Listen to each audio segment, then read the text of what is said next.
Aloha, everyone. Hello. Let's welcome Christine Mallad here, Thank you. creator of the beautiful Elemental North Tarot, which we'll get into in a minute. But let's say hello to some people. Wandering Mountain Bardic Path was the first one in. Aloha, Jamie. And then we have Pamela Bachelor. And looks like Kiana's. Oh, no. She was about to climb on the desk, but she didn't. Care Bear, aloha. I don't think I've seen you before.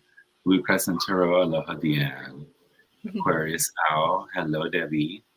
And everyone who might be lurking and not saying hello, hello. And everyone watching back, hello. So let me get my table camera up.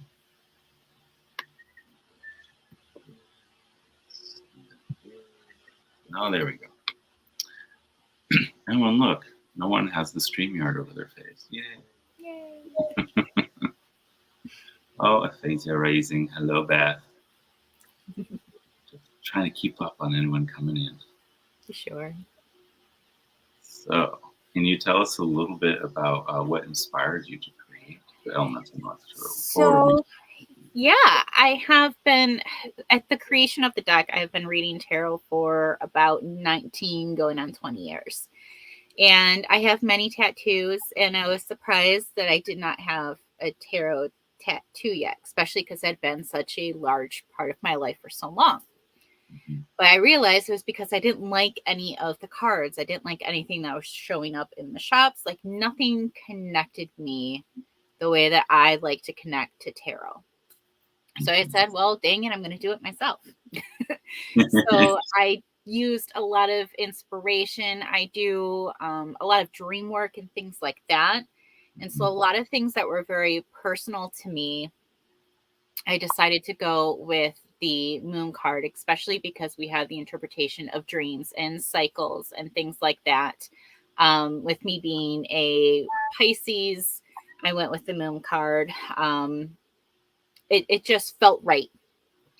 And so I incorporated a lot of the things that were important to me, and using runes along with tarot has always been a fun thing that I like to experiment with, using Oracle sometimes as well. So I came up with a design of all the things that I like to do with my practice and how I like to read over the years. And then I said to my friend Amanda, what do you think of this? Can we make this work? She said, oh yeah, absolutely. So I gave her my little doodle and she made it beautiful. And then I got my tattoo. So I shared it on a lot of tarot boards where people like to share their tattoos, and it went over really well. A lot of people were impressed with it, loved the style, designs, and things like that. So I said, hey, Amanda, do you want to do 77 more?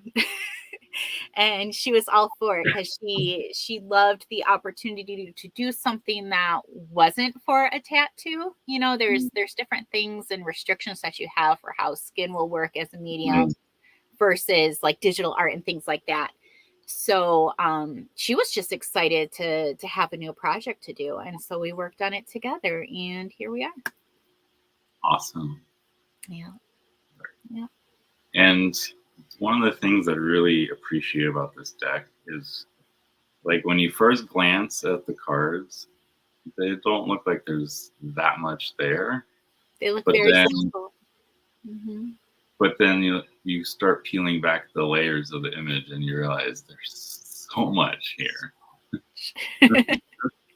Yeah. It was really important to me because a lot of people, especially when you start reading tarot, you kind of just focus on like definitions and things like that. And then you coordinate, astrology signs with it or other things later on. And they don't really show you how to do that. They don't necessarily show you visually. I know some decks are excellent, especially some of the more recent decks that have come out. I have seen excellent integration with things like that. But when we had started this whole process, I'm like, I want to not only just tell you, but I want to show you in the images what we have going on.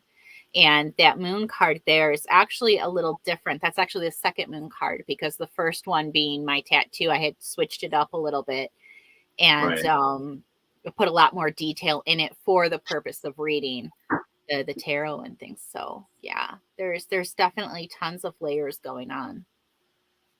Well, and I'm almost tempted to ask you for when's the book coming out? You know, I had debated so long about doing it the first round, but what had stalled the process was that I don't view myself as an authority on how the runes in tarot connect, right? So to me, when I read the runes, they're more of a primal archetype, whereas tarot is much more detailed, specific, and things like that, much more organized system, where to me runes is a lot more primal. So they don't even out 78 and 78, and so I can't say that I'm an absolute authority on it. So I was like, if I at least show people the runes and how they can kind of connect, I was hoping that would be, a good direction, like a trail post, show you down this lane. But we're going to have to get into a book, aren't we? I think so. I mean, Yeah. just for the sigils that you put in here alone. Mm-hmm. Yeah. Oh, and here's Kiana. She approves. That's fine. Yeah, I mean, there's a lot into it, and some of it was just design aspects. Some of it was just mirroring across that staff, because it also has to be visually appealing, Right. With the designs and things like that. But I'm definitely going to have to piece it. I'm trying to decide over the last couple of weeks whether I want to go staff by staff, or whether I want to list all of the runes available and lead into interpretation that way. Right. There's so many avenues to go. I could easily get it started and first draft done within the next couple of months, but the editing and all of that will take quite a bit of time. Right. So hopefully by the end of the year. Because I feel like there's aspects of the cards that, like, even though this is really great for readings, and Thank you. oh my god, there's so much packed in here. Thank you. Yeah. But at the same time, I'm like, wait, I know when Christine's reading with this deck, she knows what he says, so it's like, right? Yeah. Whereas for me, I'm like, okay, well, I could sit down with the book and try and decipher it. Yeah. But where's that bigger book? That's the first thing that popped in my head. Yeah, I like making people kind of force themselves past that point of comfort to dig a little deeper and make those connections. It doesn't read, because they are in sigil form, so they're not reading like a literal word down the staff and things like that. Right. It's more, again, mixing those archetypes together. And one of the more simple examples is with like the chariot. And so we have Rado showing up in the chariot, which that is, again, with movement, travel, literally the rune means to ride, to move. And of course, in the chariot, you're going to have a lot of that momentum, energy, moving forward and things like that. So, again, it's not literal words that I had written out. I am not the authority on that, because you'd have to translate into multiple languages and then have the word as it should be. And I'm not that advanced in the reading. But so on the far right staff there at the top, you have the Rado on top, and that's again symbolizing for the movement and things like that. And then you move along the lines, and they kind of give more and more detail in where we're going with that, with the energy of the cards. It's more reading that intuitive energy versus like an alphabet type rune. Well, and I also love how all the images are within the shape of an element. Yes. And then you're like, well, where's the chariot? But where's the number? The number's still in here. They're all hidden in there. Yeah. Right. There's so many little things detailing. Little details. Right. There's the astrology, astrological. Yeah. Another one with the moon cycle. It's such a great little deck. Thank you. We worked hard on it. It took us quite some time. It was the end of 2019 when I got my tattoo done. And we had a mutual friend that passed in early 2020. And then COVID hit. and her tattoo shop had to close down, and pretty much the whole world kind of stopped for a moment. And especially with us being in Michigan, like we shut down early. And so I asked her, I'm like, do you need something to do? And so we really took our time and made sure we got all those details in there. A lot of the color work that she did around the lines and like on the staffs with the runes, that was a lot of her designs. Yeah, a lot of her designs that she likes to bring in together to help balance instead of just having it so stark black and white. But yeah, she did such an amazing job. Shading and stuff.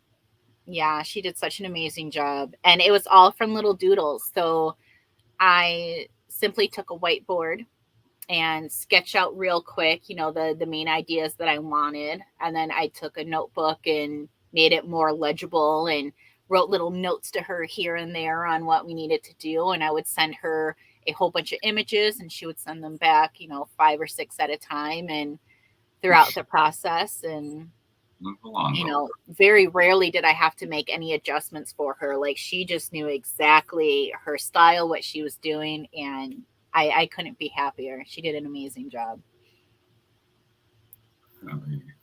Yeah. Deanne says, "What, Michigan?" Yeah, Michigan. We're just outside of Detroit, so Southeast Michigan. Pamela says, "I can't wait to see this in person."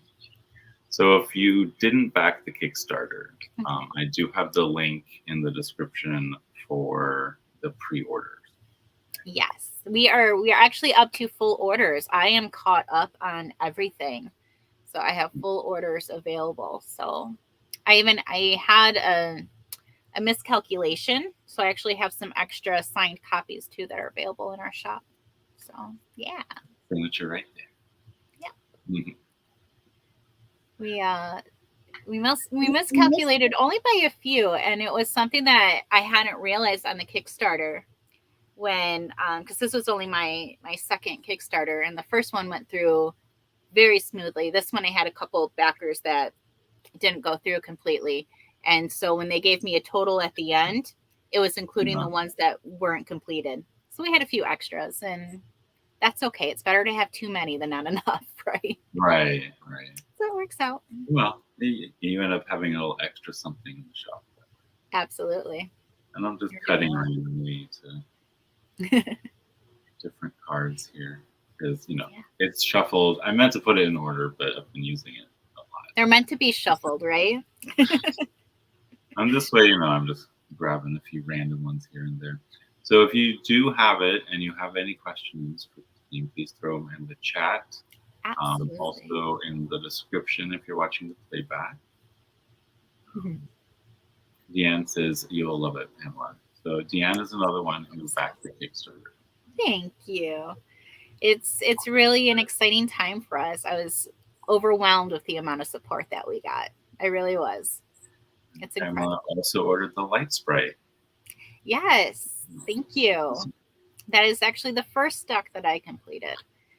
I did that one solo, the first Kickstarter and things like that, and it went really well. It's more of a light-hearted, kind of like little elementals, little light sprite creatures that are in micro images. So that's a fun one too. Completely different energy between the two of them, but it's a fun deck. Yeah, that one's more playful. Yes. Yes, a lot more playful, a lot more friendly for like beginners and things like that, for sure. For sure. Yeah. I love Amanda's fine line detail that she did in all of these cards too. Because like you said, like she packs so much into such a small space. She really captured everything beautifully. Yeah. So we have our first question from Deanne. I'd love to know about the bluebird that appears. Okay, so the bluebirds are a personal connection for me. I really wanted to incorporate. Of course, we have to work with a lot of northern elemental type things, right? It's the elemental north deck. And so we have tons of blue jays around, and I connect them with my father's side of the family. And so that's what our little birds are doing there. It's little connection. Instead of having the two celebrating underneath the arch like you would have in your typical Rider Waite, I added the little blue jays. So funny that it was like the next card under. Funny how things work out, huh? Right. Yeah. Here we go. This is a perfect one. That's one of my favorites. That was a big one for me. Yep. So, would you say this is one of your favorite cards? It's one of my favorites. You know, it was one of those. When I decided to do the deck, when we said it was a go, when we were going to move forward with it, I made the decision to shuffle a Rider Waite deck so that it wouldn't be in order. It would purposely be random so that I would kind of keep a similar theme throughout. I didn't want to get too much detail like at the end of the deck, but not enough in the beginning. I wanted to be balanced. Right. And you know, you come across some cards that you weren't sure, but I knew once we said, yeah, let's do it, I knew exactly what that card was going to come out looking like. I just knew that was us collaborating together. It's such a great card for like that gathering. And I think of bringing communities together and things like that. And that's kind of what we do. We brought together tattoos and tarot. We brought together tarot and runes. And it was just such a meaningful, personally, it's always personal, but it was such a meaningful personal piece for me. And it's one of my favorites. I'm so happy with how it turned out. Care Bear says, I love the deck and love that it started as a tattoo. Do you give permission for people to get tattoos of the cards? We do. Care Bear is not our first. I've actually received many emails this week regarding it. My only advice would be to see Amanda if possible.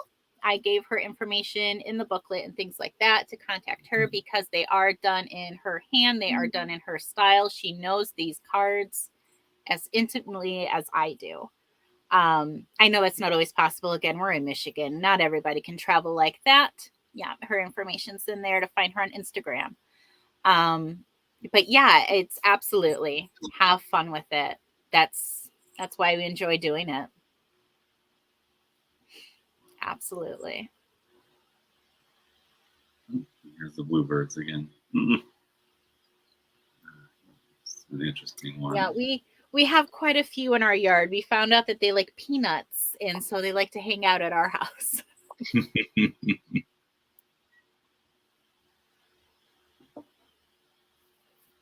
Yeah, they're doing great. That's what it felt like. So I wondered. Yeah. I've never seriously considered a tattoo, but I would love one of these. That means a lot. Thank you so much. I love to inspire people. So what was the hardest card to create for you guys? Well, I think a lot of the minor arcana are kind of hard to translate into like the same type of theme that we were going with. I think probably the most difficult for me was like the 9 of Cups. And that one's pretty straightforward. And we personally decided to keep it that way with just 9 different sort of cups, things that we're collecting and keeping it that simple. And I'm not sure if it's just a lack of inspiration or if it was because history and things like that with a lot of the representation of multiple cups, multiple drinks and things like that. Right. You know, there's a lot of factors to it, but I think the 9 of Cups, which is the most simple card that we have, was the most difficult for me to try to embrace a lot in there. The runes was simple, but as far as the imagery, I was kind of stuck. I also tried, if you haven't noticed, there aren't any humans in the deck. I know. And I do that on purpose as well. I stick with more of the primal animalistic. I work more with nature than I do with like human relationships, because I think that those are kind of at the core of everything. We can always relate back to nature, and things like that. So it's really hard to decide how to do cups and relate it together. So that was probably the most difficult. Yeah, This is very actually truthfully one of my favorite cards in the Is it? deck. Yeah. Tell me why. I need to know why now, so I feel better about it. Well, part of it is because of the different cups. I mean, you got like a Okay. coffee cup up here, and like champagne, and like a stein, and a teacup. I mean, all of that together, and then just the flow of the water between them. I don't know, just something about that just really touched me. That makes me so happy. Means so much. It really does. It's very simple. It is very simple, and I guess that is part of the purposeful design. I don't know. I'm glad you love it though. Pamela wants to thank you for not including people in your deck. She seeks a place in her decks, not people. I appreciate that. That's wonderful. Um, I find in our current atmosphere, it's kind of hard to I don't know how I want to word it. And it's with absolute love, but the best way for me to be absolutely inclusive in how I want to show people is not to show people at all. Does that make sense? Oh, Like, yeah. I don't want to have my deck to be focused on, because a lot of people do that, especially when it comes to the Lover's card and the Devil's card, and they get so hung up on who is being represented. I don't want anybody there, because it's not Right. that. We're talking energy, we're talking nature, we're talking about cycles, regardless of who the human is. You know, like I purposely enjoy no people in my decks. Even my little light sprites, they're not people, they're little sprites. And then Care Bear says, you got it back together with the Ten of Cups, Yes. the Otter family floating. That is one of my favorite cards. It is. Well, I That grew is up one of my favorites. in an area where you saw a lot of sea otters, so Yeah. you're back to my childhood in a way. You know, that's another fun family thing where we went on a trip to Alaska. And that was the first time that we actually got to see like otters in the wild, because we don't have them pretty much in our neck of the woods. Right. But that was just like such a big thing, and it was just comical, and we hold on to it, and then you realize the relationship with otters and their little pockets that they have for special little rocks and things that they hold on to, and the way that they raise their families and things like that. I love otters. They're precious. Yeah, where I grew up, it was the ocean around us was a part of the natural reserve, because it was in the Monterey Bay Area, right? Uh-huh. So like you would see little families, and you get to watch them grow together, and like That's amazing. pups become like full grown and then have babies of their own. That's awesome. I'm slightly jealous, and that's okay. I just think they're precious. There it is. Okay. I was trying to find that Lover's card. Our lovers, yep. With the falcons. And there's a lot with birds. There's a lot of cards with birds, and a lot of things that another thing that people don't realize with birds is that a lot of them will mate for life. It's always about family. It's always about being together. And you know, if you pay attention enough with nature, like you wouldn't think, and a lot of people don't think, that birds have community, but they absolutely will look out for each other. Like it's not just like one little brood versus another. I've seen sparrows attack hawks, and you would not think it. These little tiny birds going after massive hawks, but they will group together and go after them. So like a lot of it is a community. A lot of people don't connect that community and bonding with birds. I think they're kind of misrepresented a lot in a lot of folklore and stories and things like that. And I really want to give a lot of representation to those connections that they have. I appreciate that. There was a giant tree next to our house that got chopped down, and I noticed it totally changed the dynamic as far as like birds. Yeah, Because that tree had been like a central meeting place for a lot of birds. Like I can't even absolutely. tell you how many species I saw on that tree. And now that Yeah. she's gone, and I'm like, I almost never see birds anymore. I know it's sad. And we used to have oh, I forget what they're called. Abrevieties in our yard, and we had to tear them down because they weren't healthy anymore.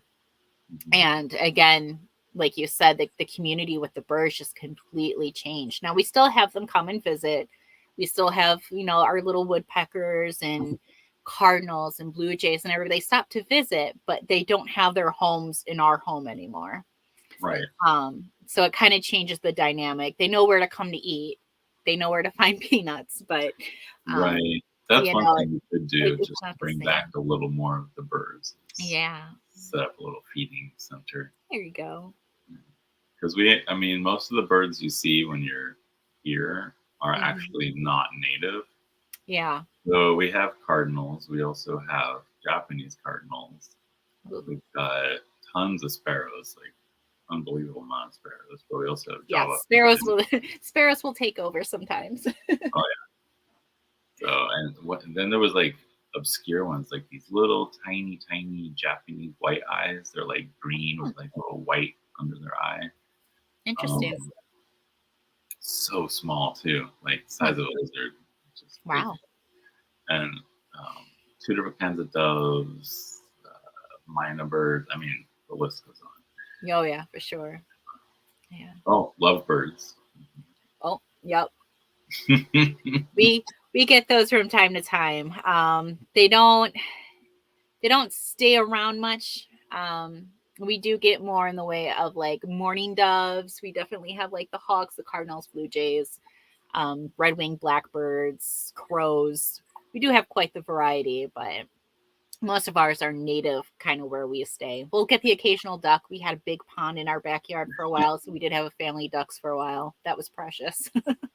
Yeah, it was shocking seeing a small group of mallards fly over one day. I'm like, those must have been its pets or something. They got sidetracked somewhere. Well, funny enough, the nene, which are like a native geese, Mhm. are like apparently distant relatives of Canadian geese that Oh, got okay. blown off course like hundreds of years ago and just Interesting. stayed. And we actually have monarchs here that like they don't migrate; they just live here year round, Must be nice. right? Yeah, we definitely have our migratory butterflies as well, and that's you'll actually see probably more like blue inspired butterflies, especially in my other deck as well, and that's because I do raise black swallowtail butterflies, so I know those quite intimately. So yeah, we got quite a few. I also pulled the devil to look at with them. That was a fun one. So again, without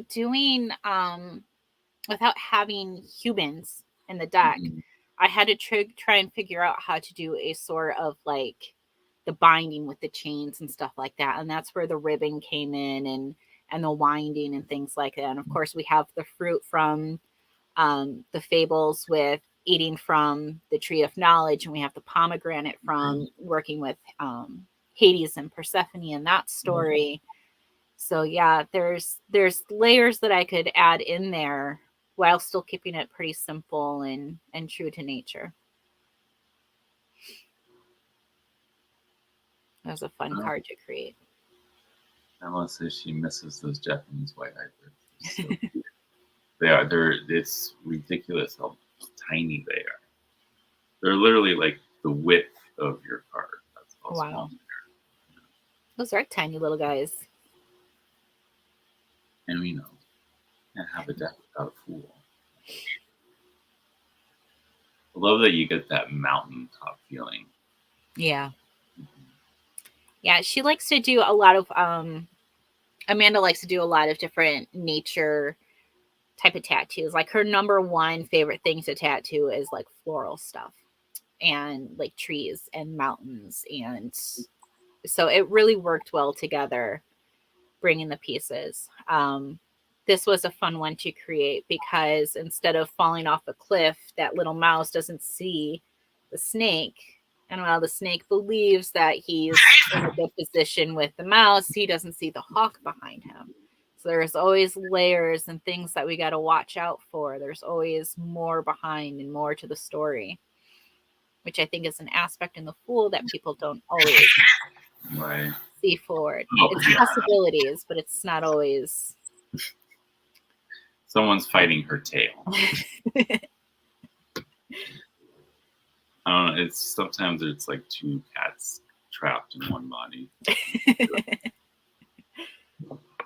She's got that twin spirit in her, huh? Mm-hmm. Oh, I know, Kiana. Now she's mad at herself. So this is the Hierophant, which I wanted to show that it has the runes. Yep.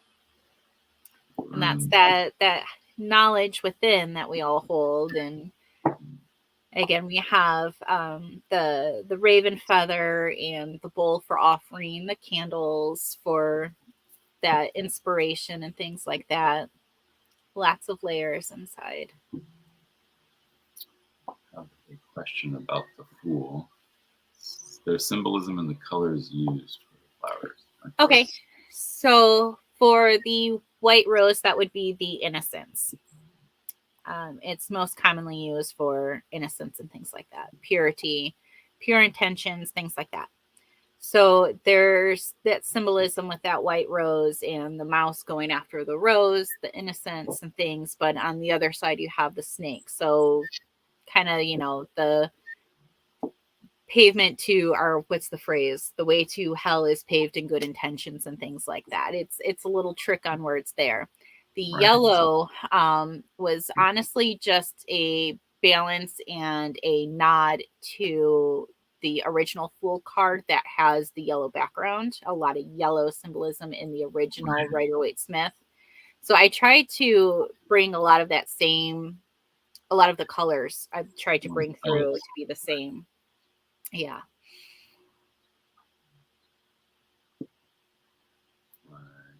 If I'm not mistaken, I think traditionally yellow roses are for friendship, but my purpose behind it was more of a nod to the original. Another major Empress.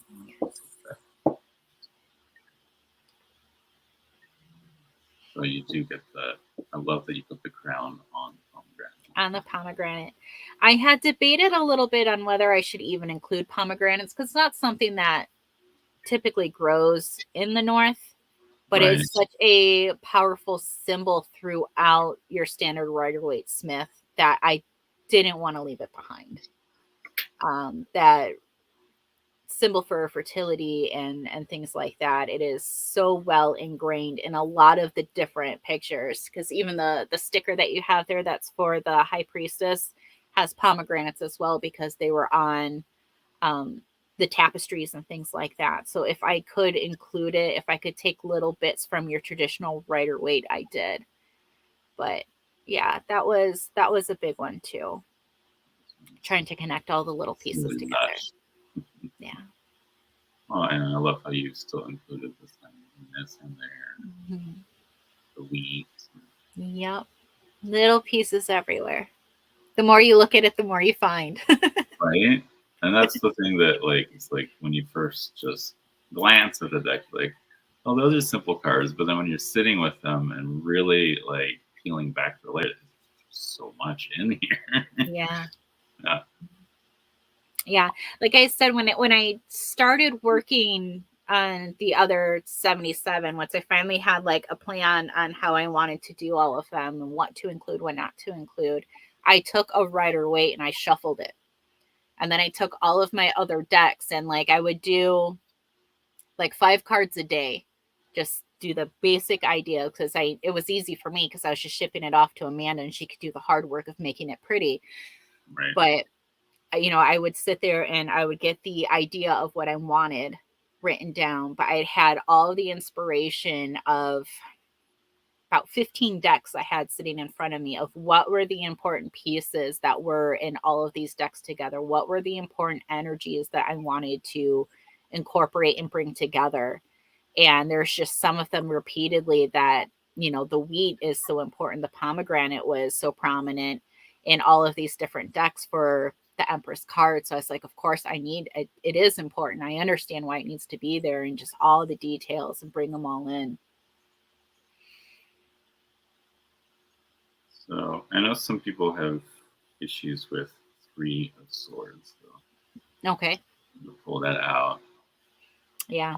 I love this card. I love this card. I love how it turned out. It is a heavy card. It's meant to be a heavy card. It was never meant to be a simple card because life isn't always simple, right? Right.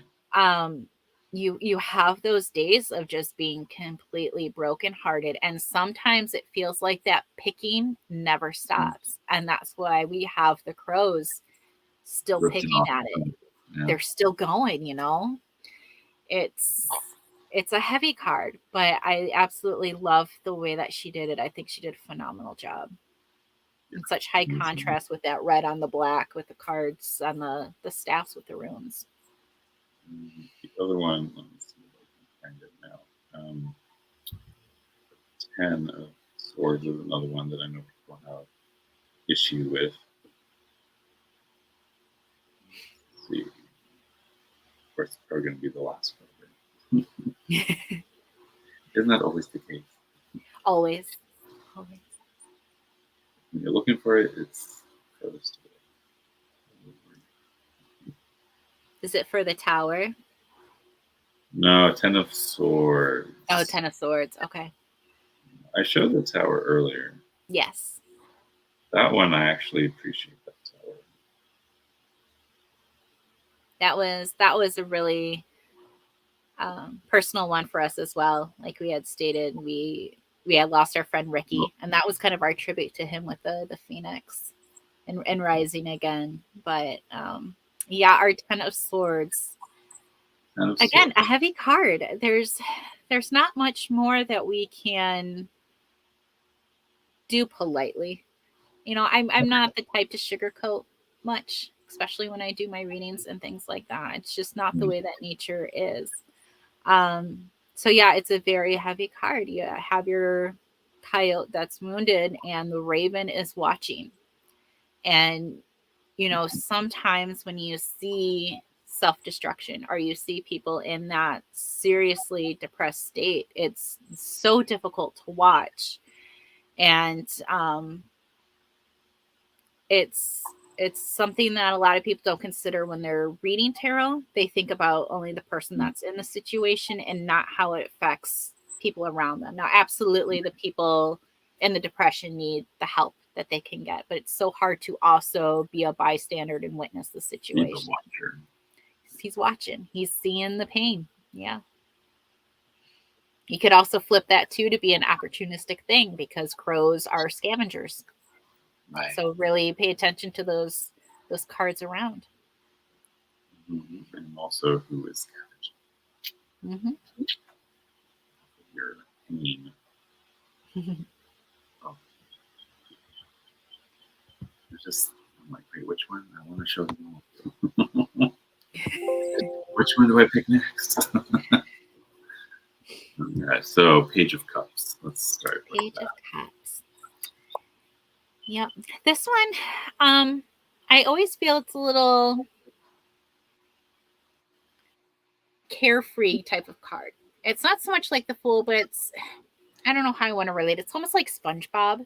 You know, he's just got so much love and fun, and like, I love the world and things are amazing. And like, I get that sort of energy from it. And it's very childlike. And so that's the inspiration, was the little lotus in the cup. It's just a little baby lotus. You know, lotus, they need tons of room to grow and, you know, have a lot of expansive, like they need a lot of like deep water, but we just have this little tiny lotus in a cup. And so that was where my direction went. The dragonfly, again, that just helps to set with like the images, the rose for the innocence, and you would have a rose typically in the card. So yeah, there's so many little details, but it's for fun. For me, dragonfly has always been a connection to spirit, which also, Page of Cups, that connection to intuition. So that's where I see our messengers. Yeah. They're beautiful little creatures, and it's just a perfect little pond setting. We have a nature preserve just like right here next to us, and so we constantly have these gorgeous like fuchsia dragonflies flying by. I've never seen fuchsia. We always get blue around here. There is, I've never seen purple dragonflies. Really? Two of Cups. I love this image. Yeah. It's one of my favorite Two of Cups. Thank you. That one, again, it's communication and sharing. So we had to bring those cups together in a cheers, and the fish was kind of taking place of the people, if you will. And so just having simple cups, we had to bring some balance in there, and it was a fun one to design. I love the way that she can really give movement to the water in her images and all of her pictures. I think she did an amazing job.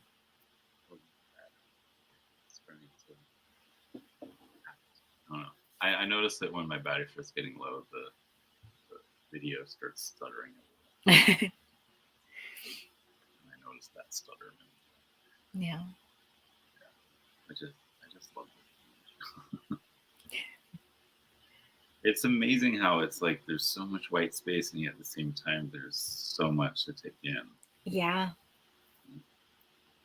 Again, Amanda was so excited to do something that wasn't a tattoo, because usually tattoos you have even less space depending on where they want to put it, and so you have less and less details that you can put in. And she's like, I didn't have that restriction. She's like, I pushed a lot of lines that I typically don't get to do when doing tattoos. So she had a lot of fun with it. Nice. And we've even talked. It is a different way of presenting. Oh, absolutely. Completely different mediums. And so she got to really explore and play around with it a lot. And we had even talked when we were signing our decks together, when the Kickstarter was over and everything came in.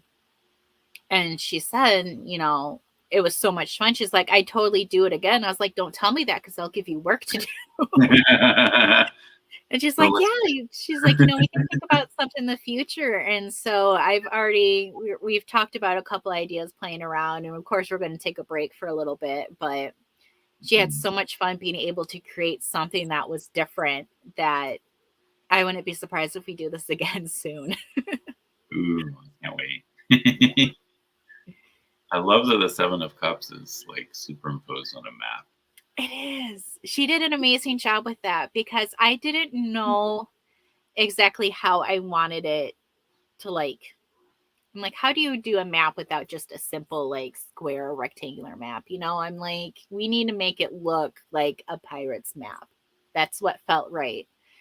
And so I still included all of the cups with all the little things. And, I told her in my little notes, I'm like, just make it look like a pirate's map. And she did it. She's amazing. I love the little tiny cups. He's so cute. Like I said, she got in those with all those tiny, tiny details. And she had a lot of fun with it. It's unreal how much detail she got squeezed into these tiny spaces. And she had so much fun. Here is Three of Pentacles. Yeah, this one was probably another one of the more difficult ones for me to try to decide how I wanted it to be visually. We have all three different sorts of flowers, because we have different sources for monetary gain, or even just finding that wellness and that wealth in our lives. It's not just one thing, many things. And the bees bring them all together, because you got to work them all, right? That's how you get the sweetest honey. Exactly. Do we have a request from Colette? Oh, and hi, Zane. And anyone else I missed coming in?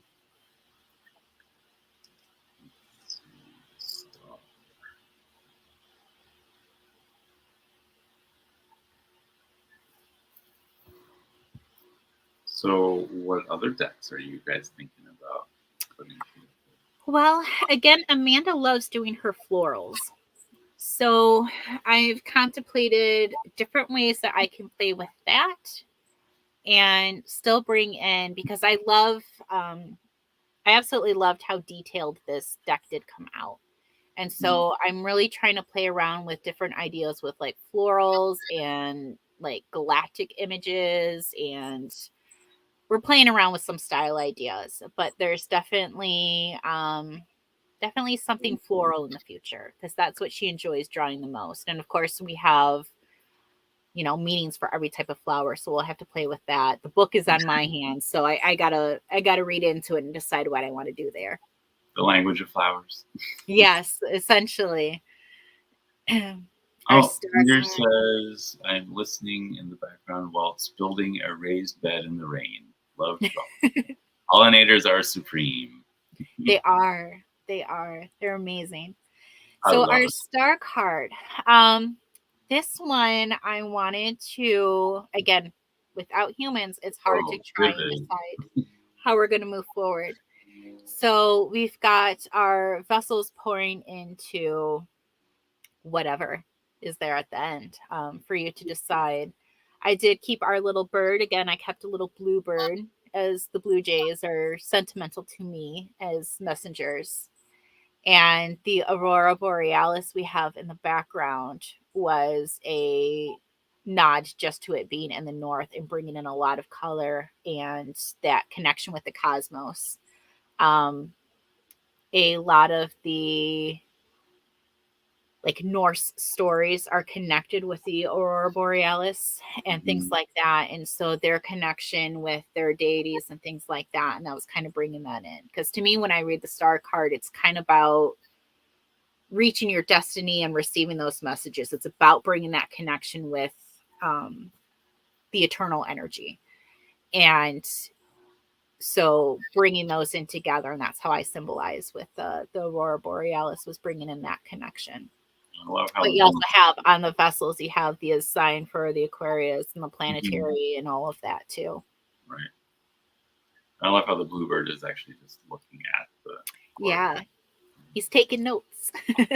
He's paying attention, receiving the messages. Absolutely. Getting those down.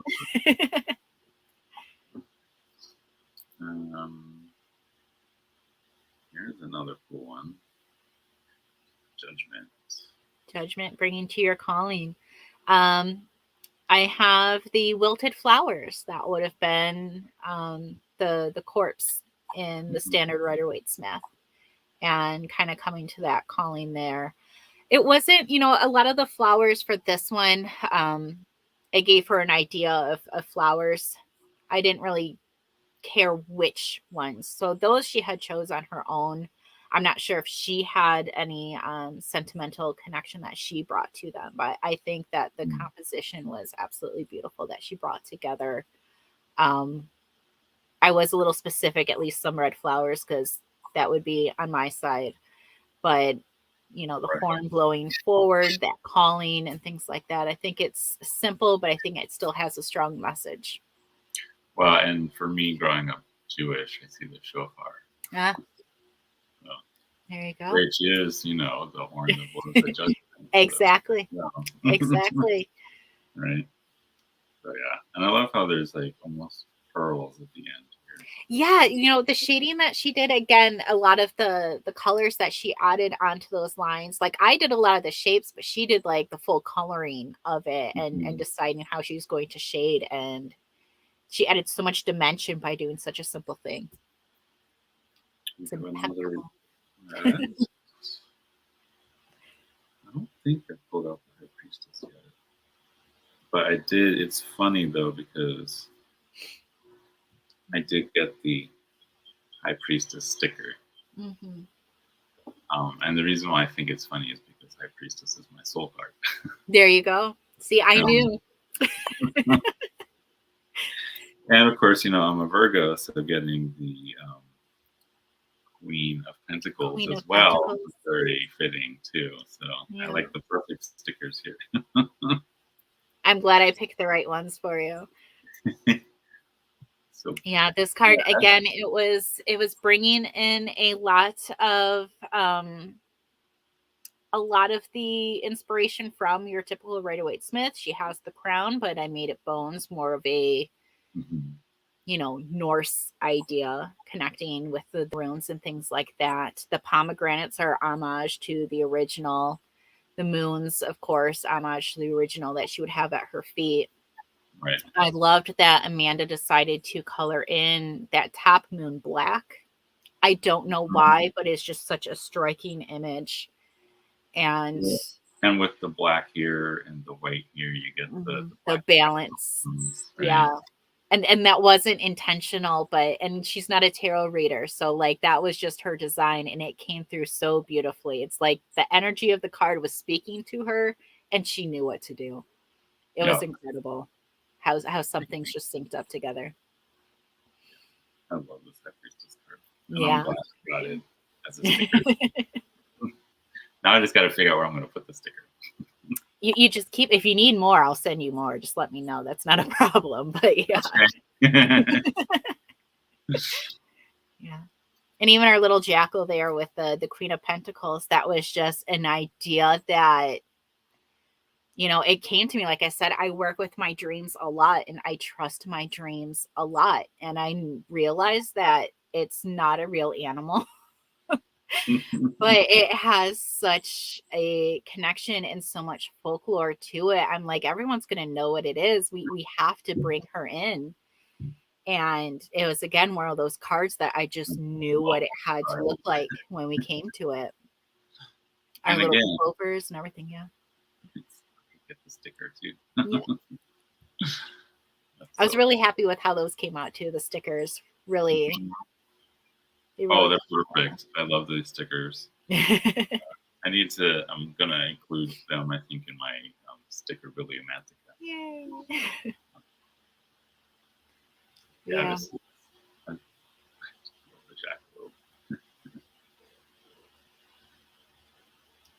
She is one of my favorites. Clover for good luck. Yep. Little clovers. And, that's the luck. That's the plentiful, resourceful. Beth is another Virgo, so she loves that. I'm so glad. She is one of my favorites. I am a Pisces with a Capricorn moon and rising. So like Capricorn is I read both of them is what I'm saying. When it comes down to astrology and stuff, I will read both because there's no denying that Capricorn side of everything. And so I definitely have that connection with the King and Queen of Pentacles as well. Well, my son is Capricorn Sun, Capricorn Rising, and I'm a Virgo Sun, Libra Moon, Taurus. I think that Libra Moon really connects us. Because he and I seem to understand each other on a deeper level. Yeah. Oh, we can't skip the world card. The 4 seasons.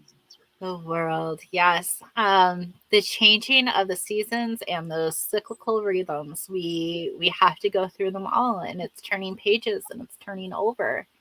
It's all the moments together. We chose an apple tree because it is our state tree. I'm like, how do you pick what tree to do? So I simplified it, and it's the state tree for Michigan. And so we have, or at least it used to be. They might have changed it recently. I'm not sure. But apple trees are plentiful and definitely something that we can connect with. I purposely told her to keep this one a little more on the simple side too. I'm like, don't color like too much in the background or things like that. The whole point is for like that rhythm and that cycle to come through. Right. So I don't want it to be too distracting. So I think it's perfect. Yeah. Again, she got the details inside. It didn't need anything else on the outside. And even the little circle around that X being in the same colors too. She did great. Absolutely wonderful. Amazing. And I love the aces too. Thank you. That stag for the Ace of Pentacles. Wow. Yes.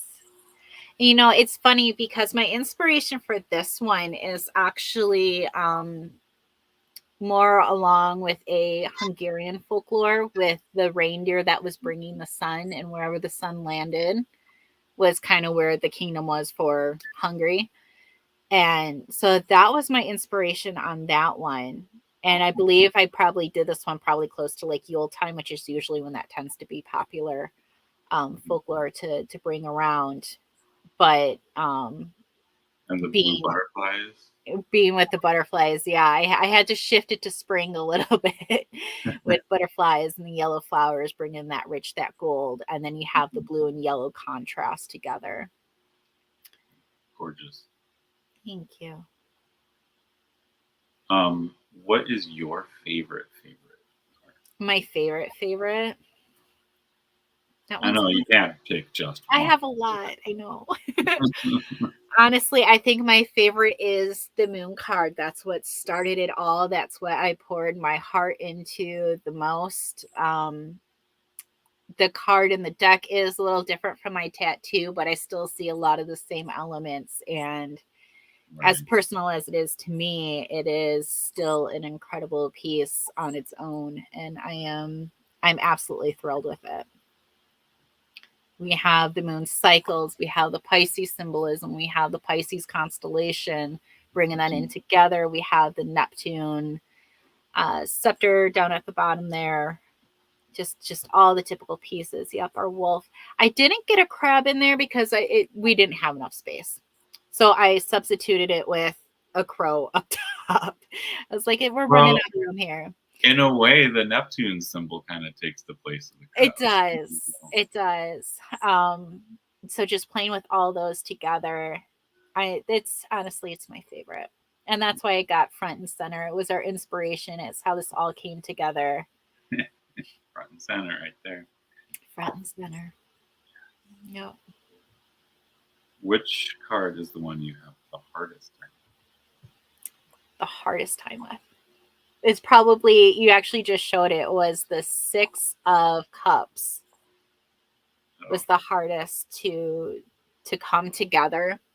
And that one you can actually thank my husband for, because, and he doesn't read, but he's fully supportive.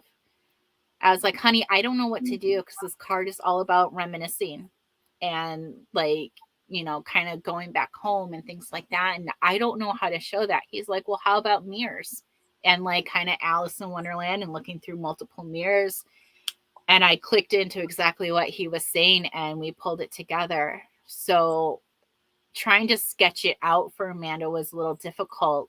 Right. But I sent her quite a few like messages and things like that. I was like, you know, we're going back through time with this crow, going through from an egg to a hatchling and all of that and moving forward. I was like, and that's the important thing. I was like, whatever decorations you do outside of that, make it your own. So the flowers were her, which brought a beautiful balance. And she really brought this together well. That teal color, I absolutely love it. But it was trying to really symbolize the mirrors and the reflections and going back. And I think she did an amazing job bringing that together. Yes, definitely. That is a gorgeous card. Yeah, she's an amazing artist. I love her. I believe we did discuss the Ace of Wands. We did the Ace of Pentacles. I don't believe we did the Ace of Wands. I think I had pulled it out to show it at one point. Potentially. First, now it's buried in here somewhere. And then we have another question. I look for the Ace of Wands. You talked about a guidebook. Will you be doing a larger guidebook? Yes. Okay. So for the guidebook, we did discuss a little bit earlier, especially diving more into the runes. And I'm working on how I want to approach it. There's a different avenues that I can take, whether I'm going to go like staff by staff and interpret the runes, or if I want to just say these are all the runes on this card and bring them together and explain that way. It's definitely possible. I'm going to try my best to have something available at the end of the year. But with 2 kiddos, it's not always easy, but we're hopeful. We can definitely get it done. It's just a matter of deciding what approach I want to take first. Right. I'm actually going through pulling all the aces. And then I think we're actually pretty much out of time. Yeah, we're getting close. So thank you for being here. Thank you for bringing me on over. It's been a lot of fun. Christine does have to go get her kiddos soon. Get the kiddos, yeah. So our Ace of Wands, and we actually just celebrated May Day, and that was the inspiration for this card, bringing those ideas together, bringing the inspiration and the start of so with the May Day being like for fertility and the start of something, here we are with the start with the aces and bringing that kind of celebration together. A lot of the things that I wanted to incorporate in the card was inspiration and togetherness and working communities together. That's something I really enjoy, trying to connect things as opposed to separate them. So it's definitely a task there. So it was a maypole. And Ace of Swords. Ace of Swords. This one was actually my only one, I believe, that is not actually a sword. It is the axe. Yeah. And this one was just a simple idea of a bit of power behind that axe. Again, a more primal idea, more primal concept, a more primal tool in moving forward and things like that. The feathers were bringing in those air elements that we would bring in for these the swords. I believe they are blackberries. Sure, it looks like an ivy that she had put on there. Yeah. The blueberries, I'm not sure on that. It's actually kind of hard for me to see on my screen. I don't have my card in front of me. Yeah, it's not a blueberry, because that would be on an ivy. So it's right, that's why I was like, wait, blueberries are bushes. Yeah. Yeah. So I was like, wait, maybe it's blackberry. Yeah. I mean, it could even be black raspberries. Our Ace of Cups, again, I kept it very simple. I chose the butterfly over the dove. I just felt like it was more fitting with the lotus and those ideas together. I love how she incorporated that little crown around, like that energy around the lotus too at the top there. Like that. Yeah. Spiral in the middle. Yeah. And this was the first one. Yes, and our Ace of Pentacles. Yeah. So, oh, we are over. So thank you so much. Well, thank you for having me. This has been a blast. Absolutely.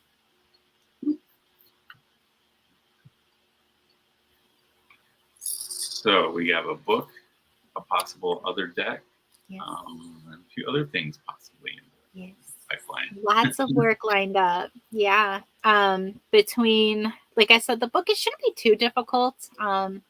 Working in retrospect is going to probably be the hardest part, because a lot of the runes, again, I did in meditation, but it's not completely impossible. It's just going to take time between juggling children through the summer and things like that too. Right. So it's possible, but we'll work it out, and I'll have to get my proofreaders and stuff involved with it too. But it will happen. I can hopefully get it done by the end of the year, but I make no promises. I volunteer as proofreader if you need more. Absolutely. Absolutely. We will stay in contact. Thank you. Thank you, everyone. I will see you next week, our usual Tuesday time, 8 a.m. Hawaiian Standard Time. So, and Betsy, aloha, Betsy. Thank you both for a nice chat on a cloudy Hawaiian morning. That's one of my favorites. It's cloudy here too. I think it's cloudy pretty much everywhere right now. Feels like that today, doesn't it? Right? Anyway, thank you, everyone. Aloha. Absolutely. Thank you. The awkward pause.